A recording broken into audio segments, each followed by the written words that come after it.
Bonjour à tous, c'est Sandy. Je suis ravie de vous retrouver sur le Petit Point Geek pour une nouvelle vidéo. Aujourd'hui, je vais vous présenter ma nouvelle lecture, Dagon, issue de la collection des Carnets de Lovecraft chez Brajlon, écrit par H.P. Lovecraft et illustré par Armel Golm. H.P. Lovecraft, Howard Philip Lovecraft, né en 1890 et décède en 1937.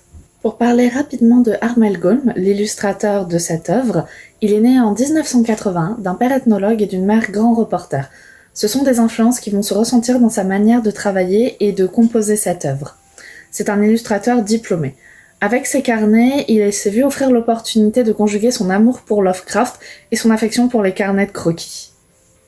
L'influence de ses œuvres va toucher différents domaines encore aujourd'hui, comme le cinéma, ou encore le jeu de rôle, ou bien d'autres auteurs qui peuvent le citer comme source ou référence, comme Stephen King ou Neil Gaiman.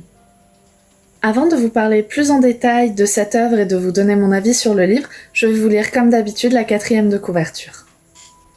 Océan Pacifique, Première Guerre mondiale. Intercepté par un destroyer allemand, un officier de la marine marchande parvient à fausser compagnie à ses geôliers. Après des jours d'errance sur les flots du sud de l'équateur, il échoue sur un continent inconnu, comme surgi des eaux. C'est sur cette terre sinistre, jonchée de carcasses, qu'il croisera le chemin d'une créature gigantesque qu'on nommera Dagon, le dieu poisson. Miraculeusement sauvé, mais hanté par des visions cauchemardesques, il témoignera de l'expérience qu'il a laissée aux portes de la folie.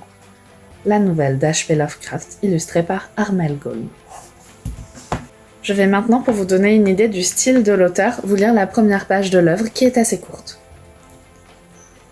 C'est sous l'emprise d'une grande tension que j'écris ces mots, puisque cette nuit sera ma dernière. Sans le sou, je suis au bout de mes réserves de drogue. Cette drogue qui, seule, peut me rendre la vie supportable. Je ne saurais endurer plus longtemps cette torture. Je vais donc me jeter dans la rue sordide depuis la fenêtre de ma mansarde. Ne croyez pas, parce que je suis l'esclave de la morphine, que je sois faible ou dégénéré. Lorsque vous aurez lu ces pages griffonnées à la hâte, vous comprendrez peut-être, bien qu'il vous soit impossible d'appréhender l'entière vérité, pourquoi, à défaut d'oublier, je dois mourir. Cette page est donc la première de l'œuvre et va permettre au personnage de nous raconter tout ce qui l'a amené à cet état-là.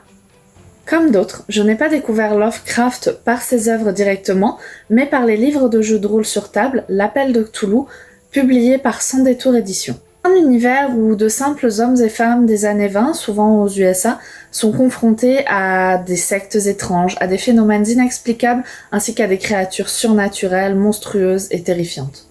C'est bien ça qui va constituer l'ambiance clé des écrits de Lovecraft. C'est une île déserte, un soir de brouillard, une dépouille retrouvée au milieu de la ville, mutilée comme lacérée par d'étranges animaux. Un homme qui se met soudainement à mordre sans explication son entourage avant de mystérieusement disparaître. C'est une ambiance sombre, pesante, mystérieuse. Nous suivons donc ces personnages qui se retrouvent confrontés à l'inexplicable, souvent au prix de leur vie ou au moins de leur raison, mais à leur place qui ne sombrerait pas dans la folie.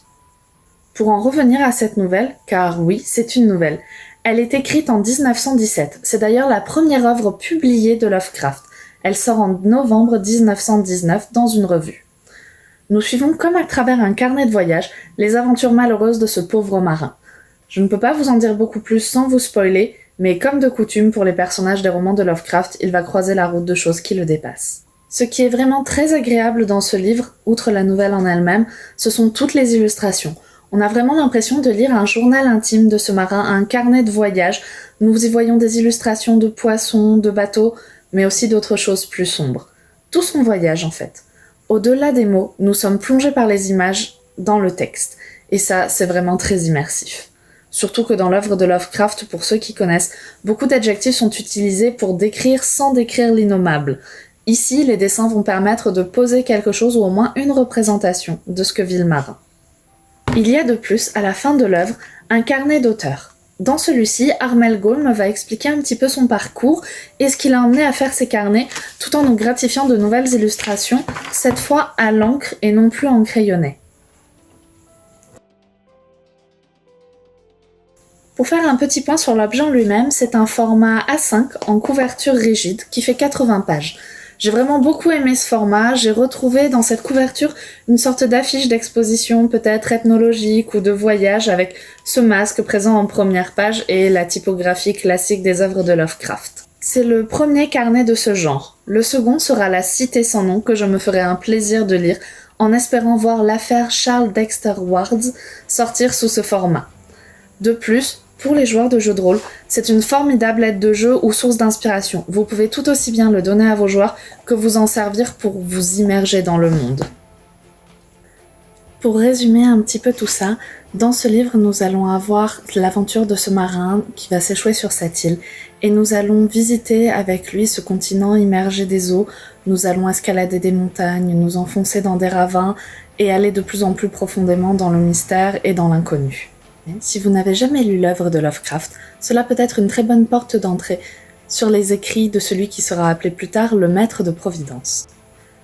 Si vous avez déjà lu Lovecraft, ce livre est un pur objet de collection, un magnifique carnet, un voyage dans le texte, et mérite d'être lu pour l'osmose qu'il y a entre les mots et les illustrations. Que vous découvriez cet univers, cet auteur, cette nouvelle, ou que vous la redécouvriez avec cette édition, n'hésitez pas à me laisser un mot, je serai ravie d'échanger avec vous sur le sujet. Pour changer un petit peu de d'habitude, je laisserai les mots de la fin à l'illustrateur Armel Golm lui-même. Considérez ce livre comme un carnet de voyage fantasmatique dans les terres maudites de Lovecraft, un périple graphique dans les rangs de déités qu'il est préférable de ne pas invoquer. Merci d'avoir regardé cette vidéo et je vous dis donc à très bientôt pour une nouvelle chronique sur le Petit Point Geek.